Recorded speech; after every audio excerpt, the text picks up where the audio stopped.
Bledsoe was arrested. Patrick Montgomery was in court. Jonathan Manapa will stay in federal custody. No, I don't take responsibility at all. Everyone, thank you again so much for helping me get to 10,000 subscribers. It really means the world to me. Love you all. This is as much your accomplishment as it is mine. I know you guys have been out there fighting hard for me, trying to get the word out, so I truly appreciate it. So on to this news. 32-year-old Michigan resident Justin Jersey. Sounds like a name you have to say the first and last name together. Justin Jersey. Anyway, focus, Gina. So on January 5th of 2021, Jersey had a private Facebook conversation with someone. And this person suggested that he, quote, take a small concealed club with him to DC for January 6th. So Jersey replied, quote, yeah, I'll have something with me. And he did. According to the prosecutors, Jersey took what they described as a large gnarled stick.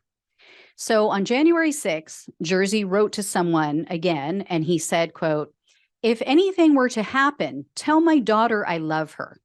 So he was clearly anticipating violence. He arrived at the Capitol later in the day compared to other people. He got there around 4:30 in the afternoon. He went straight over to the lower West Terrace tunnel where officers, as you guys know, had been fending off a violent attack for like 2 hours at that point. So video evidence shows Jersey maneuvering through the mob. He gets to the mouth of the tunnel. He's holding his stick above his head like a sword. So he looks like he's about to attack. But before he did attack, another man came up and told Jersey to knock the officers' masks off. So Jersey handed his stick to this man, and then he charged at the police line. So Jersey was seen on video grabbing one of the officer's batons with one hand, and then he grabbed the officer's face mask with the other hand, and then the two of them were fighting over the baton for several seconds. So the officer was able to hold on to his baton, but Jersey knocked him down. He knocked him to the ground. Then he was violently assaulted by other people, numerous other Trump terrorists. They knocked off his helmet, they stole his baton, they beat him, and they kicked him while he was lying down on his stomach on the ground.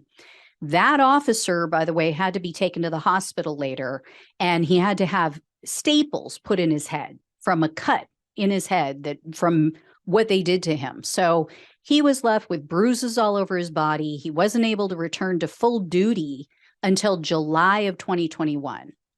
And Jersey was able to steal another officer's baton, which he used to beat other officers in the tunnel doorway.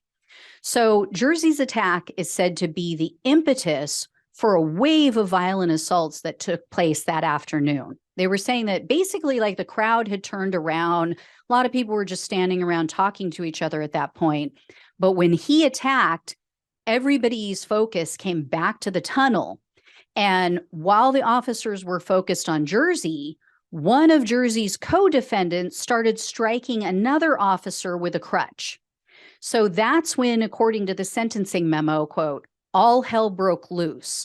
Other rioters surged towards the archway, throwing objects at the officers and striking at them with makeshift weapons, such as a hockey stick, pieces of wood, a flagpole, and a law enforcement riot shield. They also dragged another officer over the officer that Jersey knocked down while the guy's laying on the ground. So they drag another officer over him. And then as officers were dragged out into the mob, they were repeatedly beaten. They were stomped on, kicked, sprayed with chemicals, you name it. So while this is going down, Jersey found one of the officers' helmets on the ground. So he picked it up and he put it on his head. And then somewhere in all of this mayhem, he found a second helmet and he found an officer's badge. So he took all of that home with him. And in fact, when the FBI searched his house, they found one of the helmets. It was hanging on a hook, like he was, showing it off like a trophy. It was displayed behind a bar in his home. And then Jersey gave the other helmet to a friend of his.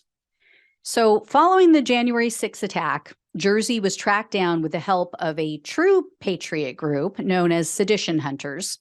They were able to locate him in part due to a very unique tattoo he has on his middle finger. It says, "Fuck you." So Jersey was arrested on December 2nd of 2021.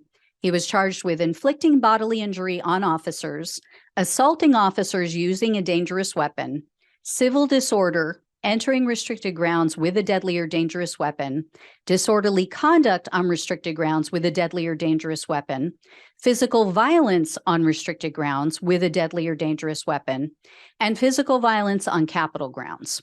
In September of 2022, Jersey pleaded guilty to assaulting officers and inflicting bodily injury. So he was staring down the barrel of 20 years in prison, 3 years of probation, and $250,000 in fines. The prosecutor, however, requested only 63 months in prison, 3 years of probation, and $32,165.65 in restitution. So that large restitution fee, or at least like 30,000 of it, that's to cover the costs associated with the officers' injuries and their medical treatment. And then the additional 2,000 is the typical restitution fee that goes to the architect of the Capitol to pay for the damage to the building. And you guys are not going to be shocked to hear he has a history of violence. According to the sentencing memo, Jersey got into some sort of altercation with the mother of one of his children. So during this incident, Jersey was carrying a rifle and it had a filed off serial number. So he was arrested for a weapons violation. Unfortunately, though, the prosecutor never actually followed up and charged him for some reason. So he was never sentenced in that crime. But then 1 month after that, Jersey was arrested again following another domestic dispute in which he was also carrying a weapon. So that situation escalated to the point that the police officers had to taser him. So Jersey was charged and convicted that time. In regard to the January 6th case, U.S. District Judge Rudolph Contreras presided over this case, and I couldn't locate any details about the sentencing hearing, but Judge Contreras sentenced Jersey to 51 months in prison, 3 years of probation, and $32,165.65 in restitution. So it looks like Contreras went with the lower end of the sentencing guidelines. And he's been kind of hit and miss, I will say. You know, he's not one of the weakest Obama judges, but he is definitely not the toughest by any means. And considering that Jersey was the reason that a lot of these people started popping off, I really think this sentence is too low. You know, why couldn't he have given him what the prosecutor requested? And I wonder what his daughter's going to think of him now, you know? And I bet his ex is relieved. She probably is very relieved. Can you imagine having to deal with this psycho and sharing a child with him? Yeah. Fun, baby. White lines. Anyway, all right, guys. I will let you know if I hear any more about this guy. Thank you so much for watching and listening. Please like, share, and subscribe. Even though I already hit 10,000, let's get it to 25,000. Love you all. Please take care of yourself, and I'll talk with you soon.